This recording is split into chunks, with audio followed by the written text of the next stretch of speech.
Na biyu recycling kuma hanyoyi ne da yawa da mutane da kasashe ake bi wajen tabbatar da cewa waɗannan bola an san yadda za a sake jujjuya su a sake mayar da su wasu abubuwa masu amfani ga rayuwa.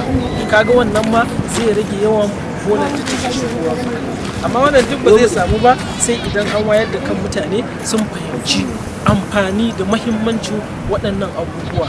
To shine babban aikin da muka zo muna yi a wannan guri domin mu wayar da kan matasa, kuma wannan abu matasa su ne za su yi. Yauwa idan ba matasa ne suka yi ba, babu wanda zai yi. Matasa sai sun fahimci cewa wannan abu yana da amfani, a cikin yin wannan ɗin kuma yana iya ma samar da ayyukan yi.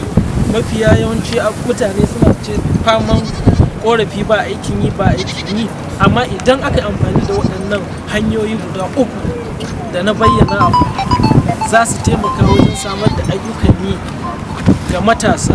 Kamar misali waɗanda ake cewa 'yan jari bola, waɗanda ake cewa 'yan da kwalabe, waɗannan mutane duka ayyuka suke samawa kansu da kansu, sannan kuma suke samawa waɗanda suka dogara da su abin yi a rayuwa.